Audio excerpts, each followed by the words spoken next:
in love with this chapter. I think you completely nailed it. I realized the problem was a lot of what we were talking about was I've noticed I have this issue with insinuating what I want to say instead of just saying it, and that sometimes Okay. derails what people. So at this point, I just realized I should probably just spell things out. Yeah, and I appreciate your self-reflection there. That's cool. We always have to do that as writers. No, it's very easy for me to tell you everything I loved about your changes, and I'd love to be able to do that. If you see an orange thing, it's just a few little spelling things I caught Grammar. or whatever else. And grammar, yeah. Everything you've done here is spot on, better than I thought you could. That I would have done it. Like I would just think it was great. What the long and the short of it is the change, obviously, and I'm assuming this is the intention, is that in this conversation between Daphne and Julius, you've just absolutely nailed at least a couple of things. Number one, now Julius, you see my comment down here. I'm like, yes, everything he's responding to her with affirms that Julius, however much of a renegade he may be, and how many loose and free and embittered because he's been around for a while, he's still professional and he's still wise. His responses are all He's Jack perfect O'Neill. responses. He's Jack O'Neill from Stargate.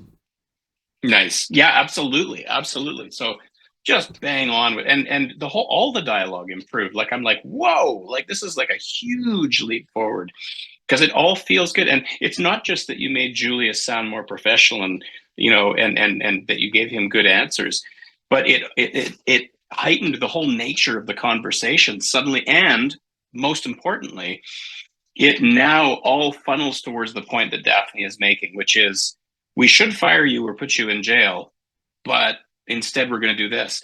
So it's just the whole now the chapter is, in my opinion, one of your best chapters. It makes sense. There's a logic to it. There's a dramatic tension to it. The dialogue is fantastic. It's just very, very well written. Well, the point I wanted to Um, make was the board wants to get rid of Julius, but Daphne wants to keep him on.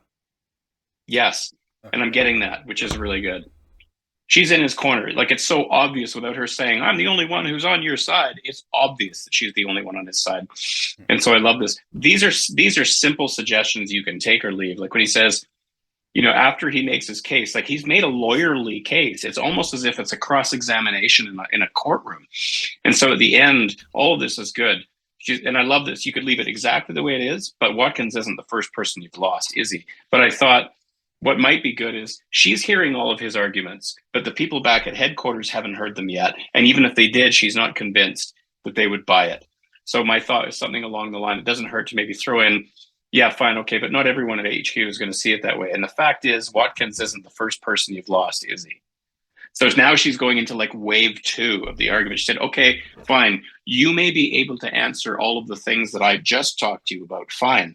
Nonetheless, I'm not people at sure HQ still aren't I'm confident. not sure people at HQ are going to make us think about it because, like Julia said, and this is I think the point I missed last time. Like while Julius keeping Watkins alive is preferable, it's not technically his job. Watkins's job is to follow orders and learn from Julius. His job isn't to make decisions on his own, which he did and got himself killed for it. Fair. Yeah, no, you make that plain. You make that really, really plain, and I love that. I'm just thinking if what you're trying to do with this is say that if it was left to HQ, you'd be done. But because of me, I'm gonna, I'm basically saving your bacon here by doing this. This is what it feels like it's happening. I got to look like I'm punishing you, like she says. But however you want to do that. I might actually Um, put that in line in there somewhere. I gotta look like I'm punishing you. Well, you do say it at one point. But here, like what she says, this is also great. Don't have to change a thing. I like when he says, I normally respond to the most dangerous missions, so my partners have the highest fatality rate among the senior BPA agents. That sounds like what he'd write in a report, but what it sounds like he might say in this moment is, yeah, well, I usually get stuck with the shit jobs and I get stuck right in the fire, so nobody should be surprised that my partners barely make it. So I'm a little more like now that he's made his lawyerly arguments, I feel like this is a good moment for Julius to drop not a technically correct answer, but a little more from the gut. But nonetheless, change it or don't. Brilliant. And I love what I love too is so now he says, moving on, you failed to kill the vampire, resulting in the deaths of it. And I'm like, oh, Daphne's good. Like and she's not trying to ride him. Well, she is trying to ride him, but she's not She knows actually going to Julius punish is. him. She knows she knows what she has to do. She has to make it look like she's writing Julius. At the same point, she also knows this is a sore topic and something he could explode at, so she's going to quickly move on. Yeah. And most importantly, she's making a good point. He's making good points too, but what she's basically saying is, okay, you did this. He answers it. Okay, you did this. He answers it. And he says, and then she says, nonetheless, dude, the people who come with you, whether there's a good reason or not, it may not be your job to keep Watkins alive, but it's kind of implied anytime a person gets a new partner that while it may not be officially part of the job description to keep their people alive, you'd think that he'd be, trying to do that. But his response to that is amazing too. Like, it's just so well written, dude. But the point is, she's making her case. She's progressively moving towards the argument that she's going to do this secret assignment. So in other words, she's overwhelming Julius with facts. No matter how good his answers are, no matter how right he is, I can see you deftly, very skillfully moving towards the punchline, which is, we are assigning you to this job. So it's just the structure, the writing, the dialogue, the character, and the structure of the chapter is, I would say it's maybe your best chapter, because it all is clear. It's simple. You haven't cluttered it with other stuff going on. It's just a real simple through line of, Julius, I'm going to have to reassign you. Love this whole thing. All of this here. Like, this is all. That wasn't to say he did anything wrong in the situation, but most bureaucrats didn't differentiate between failure due to negligence and failure due to unforeseen consequences. Yes, that is a brilliant point to make, because that's unfortunately what happens. The more removed from the action instead of consequences. Unforeseen Yeah. variables. That's a good one. I'll throw that in there for you for fun. That's a really good point. That's a better word. Where are you, buddy? Ooh, what am I doing? So it's just extremely well put, because the longer, the reality is, people at head office aren't on the ground with people. They don't know what's actually going on, and they can sometimes judge without really taking account of what actually happened. So this chapter, absolutely, in my mind, among everything else I've said, cements my confidence in Julius as a character and his credibility as an agent. So instead of me going, ooh, this guy, last week I was like, oh, I'm not sure if I like Julius as much now. Not only do I like him as much as I did before, but I like him even more. You've made him even more attractive to me. So awesome. I only put this as orange because it shouldn't be capitalized. Little thing. Board of directors wants you gone and are looking for any excuse to get rid of you. Yes. I just thought, yep, good to put that in there. And yet, despite all your flaws, you will jump into any crisis no matter. Yes. In other words, they're saying, you shit the bed, dude, and you make us nervous. We should fire you, but God damn it, we can't deny the fact that you're really good at what you do and you're willing to do the hard stuff. So in fact, if anything, I might even say, and yet, despite all the problem is, I might even frame it this way. The problem is, despite all your flaws, you will jump at any crisis no matter the danger and perform above and beyond what any could reasonably expect of you. So what am I supposed to do with you, Julius? What am I supposed to do with you? This is just the manipulative shit that leaders say. Like, she already knows what she's going to do with him. But it's sort of like, so what am I supposed, like, she might just tease him a little bit with that. But even if you keep it the same way, this is great. I thought the next line was great. Which one? Are you sure it's not because of my salary? Yeah. This part here? Yeah, that's good too. Yeah, I love that. Well, they do complain about it quite a bit. Regardless, I need to be seen as punishing you. There's the key line. Like, that was really critical to put that in there. For your preserved actions, I wasn't sure what that means. Perceived. Oh, perceived. God damn it, Gotcha. No worries.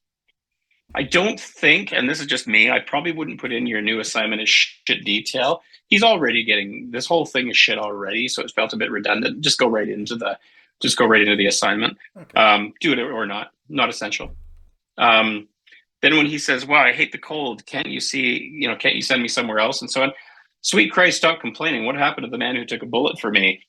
To me, I thought she was going to say, Jesus, stop complaining. You should be in jail right now. Like, dude, count your fucking lucky stars is kind of what I was hoping she would say. And besides, what happened to the man who took a bullet for me? So in other words, she's not saying that he should stop complaining because he took a bullet for her once, but because you should be fired. Anyway, what happened to the man who took a bullet for me? I might reorder that sentence a bit. Part of it is to kind of establish this for Julius. He is weak to the cold. Like I objectively love that. speaking, he's highly resistant to higher temperatures, but he's a lot less resistant to lower temperatures, and he's weak to ice attacks. Love that. And you definitely established that here. This is so good, man. Like your it should be your going you are apostrophe re. Um, Now this is just an idea. You take or leave this. I This is a considered that, wicked. but the problem with sending that message is that then tells them what they're going to be walking into, and I kind of want that to be a surprise.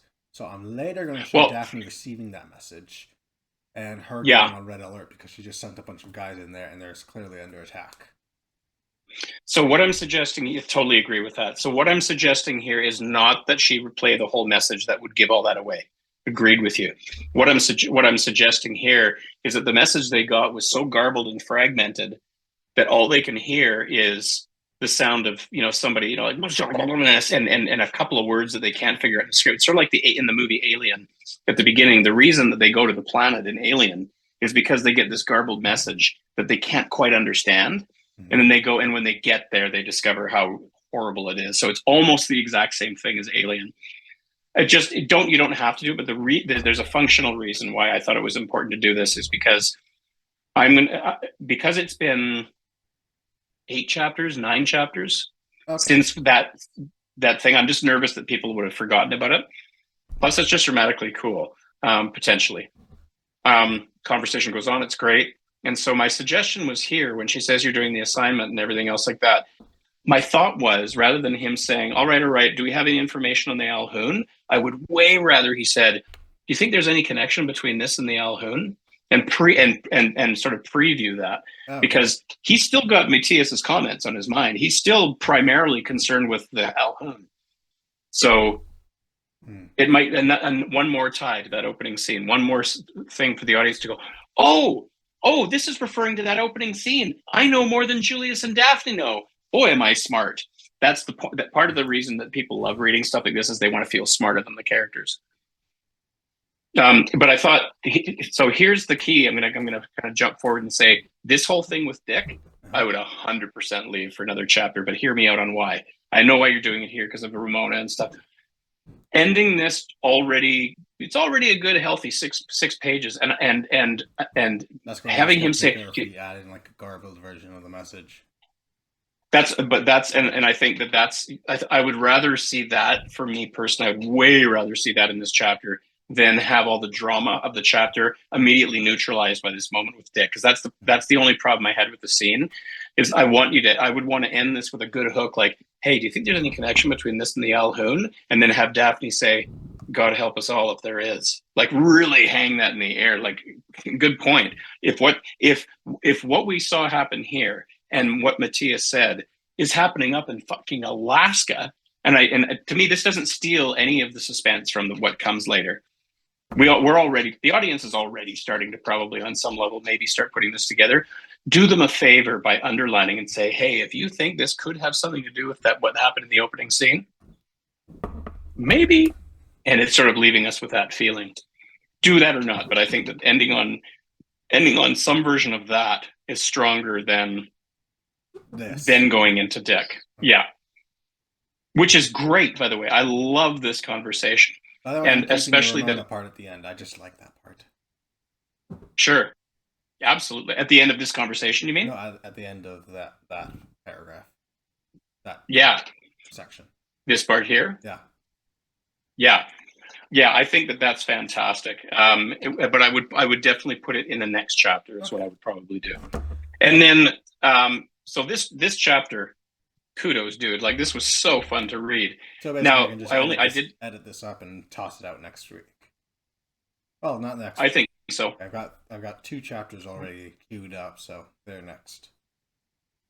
Yeah, whenever it's ready. Now I'm just going to cut right to the chase and say I don't think you need this chapter. I think what you can do, because if this was a movie, I can almost guarantee a director or producer would say, this is interesting, but there's 2 problems I have with this chapter. Number one, even if you make Dick a separate chapter, he's just said she's already on the team, so this feels out of time.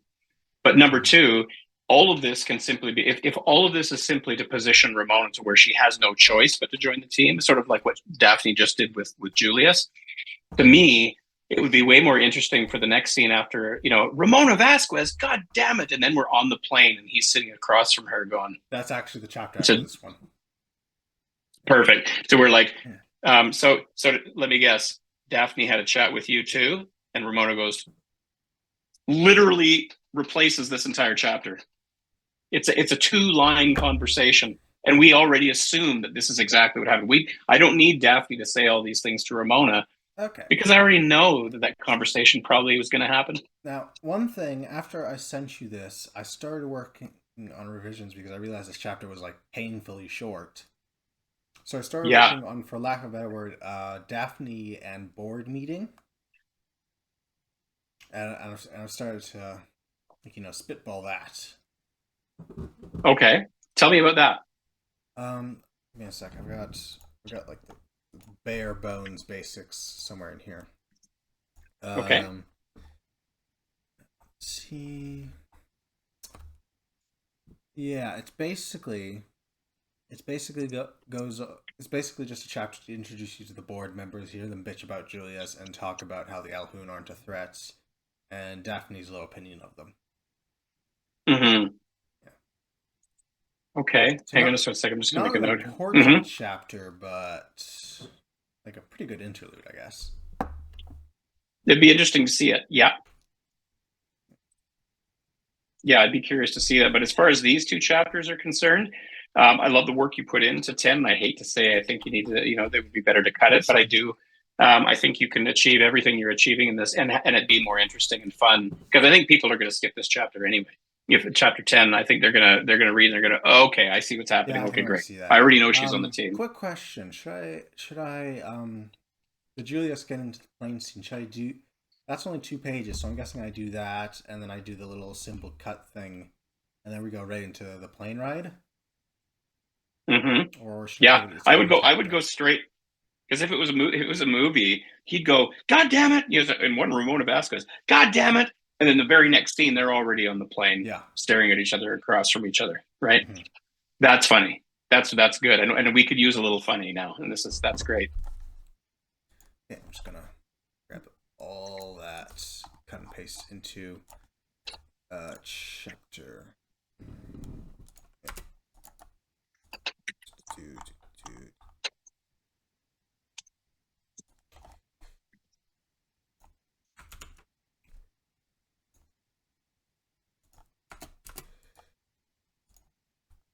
Nope, didn't want to paste that formatting. Paste. There you go. Okay, well, actually, no, there I go. Okay, so just some minor edits for chapter 9. And then I guess chapter 10's, like, I guess I'm turning that into, like, maybe... Should I do Julius and Dick in that... Should I shove Julius and Dick into that one with Daphne's board meeting? Or... Yeah. Well, yeah, I mean, you could start. I want to see the board meeting to know if I can't really evaluate yet. But whatever does or doesn't happen with the board meeting, at a minimum, I would put the Dick and Julius conversation at the beginning of the next chapter, and it goes right from God damn it, and then you put your little symbols in there, and then we're on the plane. That's how I would probably do it for now. Okay, yeah, I'll throw together an interlude for the board meeting, and we can see if it works out. It's really good. Like the way you're shaping this now, it's so good, man. Like I can't wait to read the whole thing from beginning to end now. Like this is really getting me excited. Okay.